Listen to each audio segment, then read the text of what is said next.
Here with head coach Matt Beisel to preview the 2020 Concordia cross country seasons, which as we record this, you're a few days away from an alumni run, or a blue-white run, I should say, and then soon after that you'll officially start the season. But it was a good 5 months roughly with athletes away from campus. Just how do you describe the excitement level of just getting everybody back together again? Yeah, well, I mean, I'm in the same boat everybody in the country was, and it's just been awful to be away from these athletes that I love so much. They missed each other terribly, and so to be back on campus together has been one of the greatest things. You can only do so much online through Zoom meetings and things like that, and I know a lot of our kids stayed connected, did Bible studies online together, and tried to do that, but there's nothing that beats face-to-face interaction. And so, yes, it's been great. And so, of course, they had workouts to do on their own like every summer, and they have come into this season extremely fit. I'm excited about what I'm seeing in practice this last week and what it means for our season. Are there some things you learned specifically maybe about some of your athletes over that 5 months, just maybe in terms of their determination and how much they wanted this? Well, I think I learned, but they also learned about themselves. We had a number of athletes from our sophomores all the way up through our seniors who ended up, reaching out and stepping into leadership roles. They took charge, really worked hard to connect with each other, but also to connect with our really big group of incoming freshmen. And I heard from all the freshmen, wow, I really feel close to these people when they showed up here. So clearly something was done. I know some of our older girls, for instance, were having Bible studies, individual back and forth Bible studies with the incoming freshman girls, and there was a lot of encouragement going both ways. And so it was, I think that's one of the things I saw some of our guys and girls blossom as leaders who I knew had the potential, but they really stepped into that role in a new way this year, and it was really good to see, and still is. Yeah. Cross country would seem to be a sport that lends itself maybe a little bit better during these kind of strange times that we're in. But how are things maybe a little bit different this preseason that have had things you've had to put into place? I mean, the obvious stuff. We started school 2 weeks early, so our preseason camp was actually the first week of school, and we were actually here on campus before they were supposed to come back for preseason camp. So, there's a lot of team building activities where it's like human knots and things like that we just can't do right now, where we have to modify the get to know you stuff. We have to screen everybody's having to do this, and then being really careful. I've emphasized to the athletes, we have an opportunity and a privilege to have a season when so many other conferences and divisions in the country are canceling or suspending their seasons, and we're fortunate to be in a place in the country where we're going ahead and giving it a shot. And I think we have, and I've told them this, we have the opportunity to prove to a lot of other divisions and schools and conferences that we are able to do this safely and successfully. And I think if we can do this, which I absolutely believe we can, then it's going to send some positive shockwaves throughout the nation. And I think that's a role that we're playing right now. But I also told the kids, I'm like, look, you have an incredible obligation, not just to yourself, but to these teammates sitting and standing around you, because one of you does something silly and then spreads COVID on the team, and then all of a sudden a big chunk of our team is quarantined, and then that might be at a critical time in the season when we need everybody ready to win conference.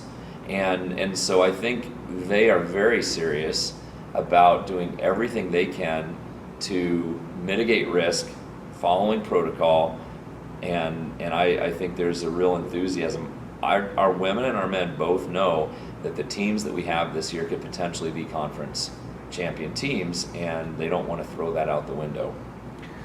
Well, taking a quick look back at last year, you did have a conference championship team on the women's side. But how satisfying is that to build something, to build a program, and to put all that work in collectively, and to see it pay off in that way?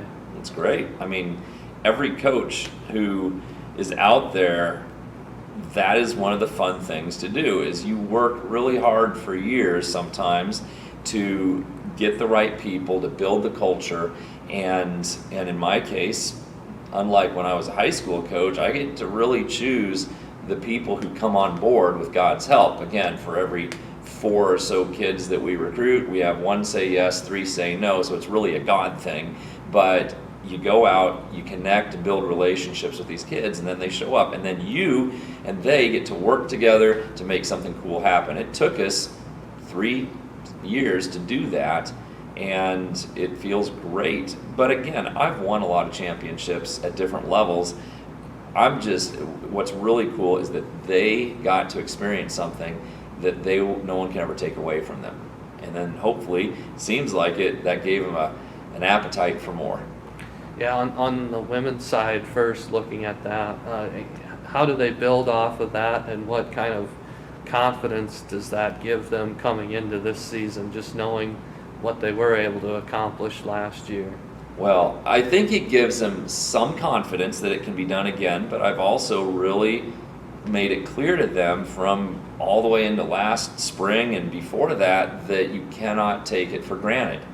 There are really good teams and really good coaches in this conference, and us doing that is going to redouble the efforts of the other teams to make sure that it doesn't happen again. As a high school coach, I had state championship teams where the kids got complacent, came back without hardly losing anyone the next year, and then just didn't work the way they needed to. And I've told that story to my athletes. I'm like, look, it's something special, and it cannot be taken for granted, ever. And to win a conference title ever in this GPAC is a big deal, and they know it. So I think they've got some confidence that it's there, but I also think they know that it's not a sure thing, and so they're trying to be careful about everything that they're doing. We'll get to the men's side of things too, but looking at the depth of the women's team, you do lose some seniors that were part of that conference championship, but also 3 all-conference runners back. What do you like about, I guess, the overall depth and maybe what you've got at the top too for the women? Right. We have probably 15 women who could be in our top 10 right now, and the 10 that run a conference. And so it just depends on how things shake out. We lost Rebecca Henrik. She was our top senior that graduated, but Hannah Redman also graduated. We lost Erin Lindemann and Miranda Rathjen. Those were 4 of our more talented ones who graduated, and obviously that's something to think about. But we also returned Kylan Heritage, Amy Martin, Abby DeLoach, Lydia Cook, Sydney Clark. I mean, I could keep listing, and then we have some others who had some things happen to them last season where I think they're going to potentially be up there. With our incoming freshmen, we also have some outstanding young women. Grace Raymond from Adams Central, she has absolutely taken off, and I think she shocked herself, and also I know her coach pretty well, great coach Tony Fowler, and out at Adams Central, and it's just really cool to see Grace coming in and running dominantly at this point in the season. And so she's just one of them. There's others. So yeah, really optimistic about what we can do. We just have to keep everyone healthy. And for the men, you feel like they could be in the running, it sounds like, in the conference. What are you seeing that gives you that indication that maybe they can make a jump like the women did from 2018 to 2019? Right. I think every indication shows that we are no longer a 5th place conference team on the guys' side. Now, how that shakes out, again, there are really good coaches and good teams that we compete against, and they also work hard recruiting, so I don't even know what they're bringing in, but I do know that we brought in 10 distance guys. It's the strongest distance men's class that I've brought in the 4.5 years that I've been here, and they're already showing it in time trials and in practice that they are people to be taken seriously. These are competitors who've performed at the highest levels of their state and are going to be a huge asset to us. And then not graduating any seniors, returning Jordan Lorenz, returning Wyatt Lear, returning Zach Johnson, Ethan Ponko, I could keep going. These guys are ready to go. And I think this senior class has been working for 4 years to get to this point. And they've made a lot of sacrifices, and I think they are deadly serious about doing the best they can to shoot for one of those top 2 spots. Mm-hmm. Is it fair to say there's some guys that have the potential to be where Wyatt Lear was in all conference territory then? I think we have 3 or 4 guys who could be all conference. Right, and how does that shake out? I mean, is that something you're comfortable naming some of them right now, or is that still playing out? I sat down and thought, who are our likely top 10, and I have like 18 to 20 guys who could do it. I mean, it's a really deep group, and one of the cool things, we sat down and had team goals, and our women and men did it separately and then came together and shared them, and then I sent it all out to them, but I also have them come up with a theme every year. And last year, the theme, and they wanted to do it as both a men's and women's team. This year it's leave no doubt. Okay, and so one of those things that we look at is, okay, the girls want to leave no doubt that they are a top conference team coming back. The men want to leave no doubt that they are not a 5th place team anymore and that they are a top 2 contender. And I think, again, it's going to be a fun challenge, and I love the theme and I love the attitude that they've taken ownership for. Mm-hmm. I guess last thing, I know you've talked about wanting to get both teams at nationals. What would that mean to do that? Well, it would be huge. I'd have to look to see when the last time both our men and women ran at nationals, but I think it was back before 2010, if I'm not mistaken, maybe 2011. And so again, I've been saying this for ever since I took over, almost 5 years ago, is if our men's and women's track and field teams are national contenders, top 10, top 15 at nationals, we have the same resources and the same energy and recruiting devoted to the distance side. It's just taken us a few more years to get that ball rolling.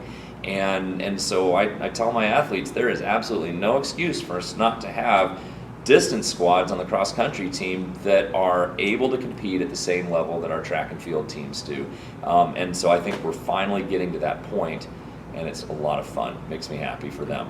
I should also bring up quickly the national championship being moved to the spring. I know that's not the ideal schedule with outdoor track going on at that same time, but have you thought about how that would work to have your distance runners going to a cross-country national meet during outdoor track season? Right. I haven't put a ton of thought into it. We'll figure it out somehow when we find out if our teams or individuals make nationals.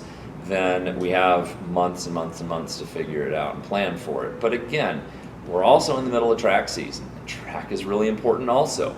And so we'll have to figure out a way, and I'm just put some thought into it and it'll work out. The thing is that in my opinion, we have indoor nationals, and they could have maybe had cross-country nationals a couple weeks after before outdoor track got rolling, but now I believe cross-country nationals is supposed to be the week of our home track and field invite here in April. So we'll work it out, and I'm not too worried about it. My hope and prayer is that both our men and our women qualify, and that I get to have the problem of figuring it out and see what we can do at the national level as well.